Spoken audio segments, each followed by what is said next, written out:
Ассалаумағалейкум. Қалдарыңыз қалай, қадірменділер?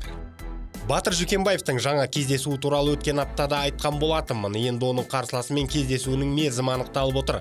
Boxrec.com сайты берген ақпаратқа сәйкес ол 20 қыркүйекте ақш-тың Плант-Сити қаласында рингке оралады. Қарсыласы 30 жасар аргентиналық боксшы Уго Альберто Рольдан болмақ. Бірінші жартылай орта салмақтағысын 10 раундқа жоспарланған. Батырдың бұл жолы қарсыласы өте мықты екен. Рекорды 24 кездесуде 22 жеңіс, 1 жеңіліс және 1 тең нәтиже. 7 нокауты бар.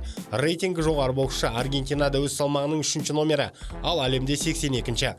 Батырмен салыстырар болсақ, жерлесіміз глобалды рейтингте 68-ші орында тұр. Екеуінің шеберлігі шамалас. WBA ФДЛ тең белбеуі бар. Міне бұл Батыр үшін нағыз сынақ болады.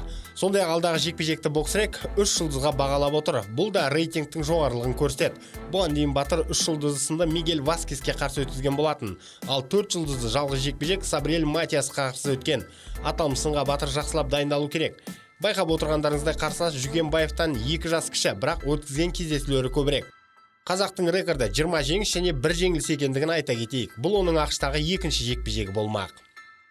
Шынымен де бұл біздің жігіттің үлкен ойынға оралу үшін мүмкіндік. Рольдан дотса, Жүкембаев қайтадан рейтингтерде орны жоғарылайды, бірақ ол үшін сенім доту керек.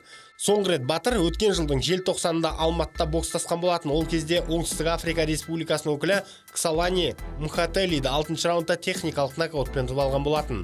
Рольданға келер болса, ол 25-ші ақпанда өз елінде бокстасты. WBA ФДЛ тең белбеуі үшін өткен сында отандасы Хорхе Уго Асеведоны ұпай санымен жеңді. Батыр үшін сең бұзылды дейік. Енді бұл бала туралы мен жиі жаңалықтар жасап отырамын. Кездесуге көп қалған жоқ. Хабарлар жиі келіп отыратындығы анық. Батырды айтқанда Садриддин Ахмедовті де қос айтамыз ғой. Міне бұл боксшымыз да Америкаға кеткеніне аптасты.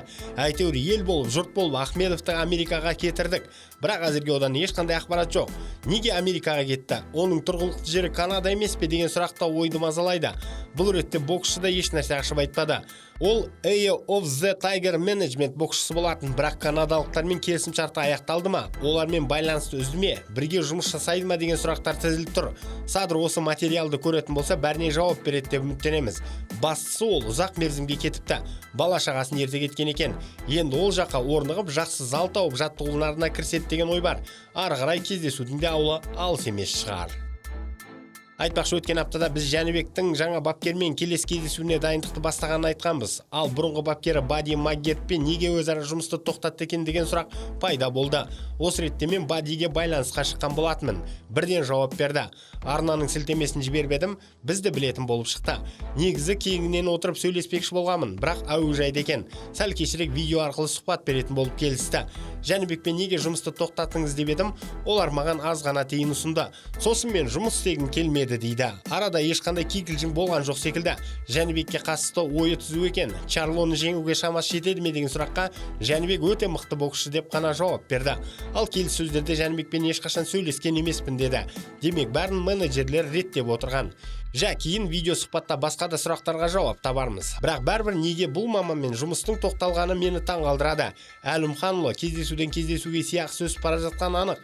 Бұл жағдайда бапкердің де тәбеті көтеріледі емес пе? Оған да көбірек төлеуге неге қысылды екен? Адам байыған сайын тымыраядының кебі ме әлде басқа ма, білмедім.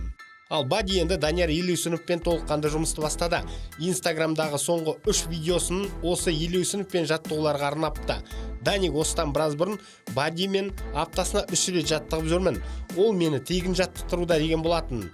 Алла қалап сотыс аяқталса, Даниярда Бади чемпиондыққа жеткізеді деп ойлаймын. Бадимен бірге тағы бір қазақ Айдос Медет те жаттығады. Бұл баланың бойынан да Маггерт болашақ көріпті. Бұйырса ол да Жәнібектің жолымен чемпион атанары хақ. Бейнематериал ұнады ма? Онда лайк басыңыз, пікір қалдырыңыз. Бұл біз үшін маңызды. Арнаға жазылып қоңыраушаны басып қойсаңыздар, соңғы жаңалықтарды бірден біліп отырасыздар. Уақыт тауып тамашалағандарыңыз үшін рахмет.